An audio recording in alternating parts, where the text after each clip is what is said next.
En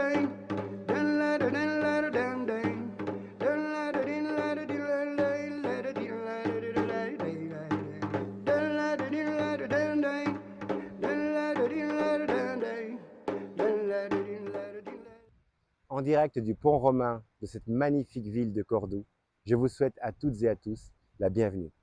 Bienvenue dans ce voyage à travers l'Andalousie, ce voyage à travers nos racines. Nous allons voir à quel point notre Europe est bigarrée, mélangée. Bienvenue au royaume de la convivencia, comme disent les Espagnols, de la coexistence. Ce moment de notre histoire où toutes ces cultures ont pu vivre ensemble. Bien sûr, parfois en se querellant, mais elles ont réussi à créer l'exceptionnel, le merveilleux. Alors, préparez-vous pour un magnifique, magnifique voyage, une sublime odyssée. Venez avec moi. Tout d'abord, un peu d'histoire pour comprendre le contexte. Au 7e siècle, quelque part en Arabie, dans une bourgade qui s'appelle La Mecque, un homme, Mohammed, âgé de 40 ans, reçoit la révélation de son Seigneur. Nous sommes en 610. Il sera chassé de La Mecque et ira se réfugier un peu plus au nord dans une ville qui s'appelle Médine. Nous sommes en 622, c'est l'an 1 des musulmans, l'Hégire. Il continuera sa prédication jusqu'en 632, année de sa mort.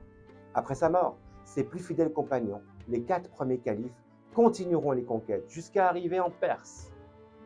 En 661, la première dynastie musulmane est fondée, la dynastie des Omeyyades, qui prennent leur nom d'un ancêtre de Mohammed. Ils continueront les conquêtes jusqu'à arriver au fin fond de l'Asie et au Maghreb.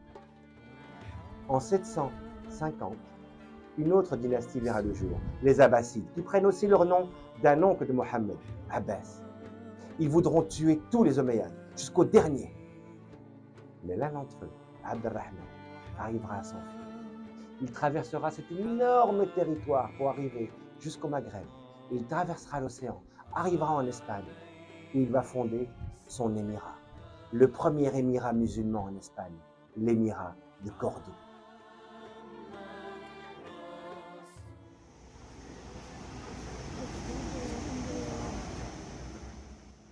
Vous avez devant vous 3 joyaux.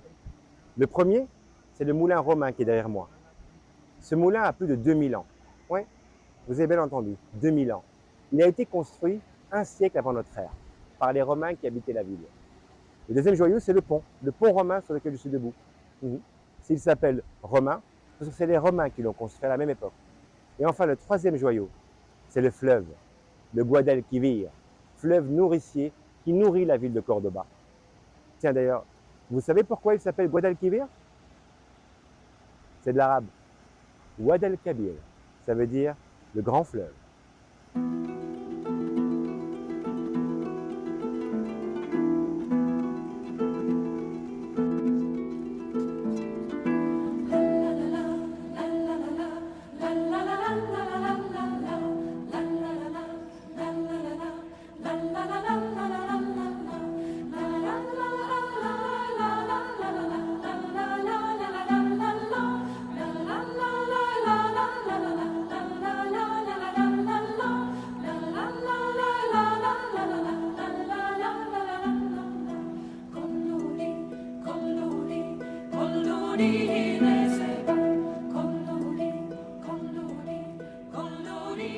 Derrière moi, vous pouvez voir le clocher de la cathédrale. Alors, avant d'être un clocher, c'était un minaret. Le minaret de la grande mosquée de Cordoue. Il a été érigé en 785 par Abderrahmane Ier, le premier émir de Cordoue. Il a érigé de manière à ce qu'il soit entouré par 2 escaliers distincts qui permettaient à 2 personnes d'y grimper sans jamais se croiser. À la Reconquista, au XVIe siècle, il a été transformé en clocher, rehaussé pour qu'il y ait des cloches. On ne peut visiter que le matin parce qu'il est très fragile et un certain nombre limité de personnes. Mais nous, on a eu nos places.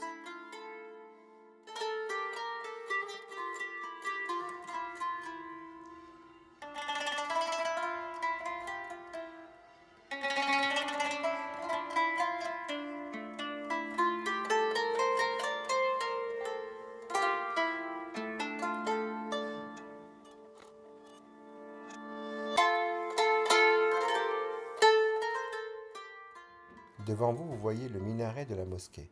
Le minaret a été construit en 785. Le dôme que vous voyez devant vous a été rajouté quelques siècles plus tard lors de travaux d'agrandissement. Aujourd'hui, ce minaret est complètement recouvert par le clocher qui a été construit au XVIe siècle. On ne peut voir les restes qu'à l'intérieur du clocher.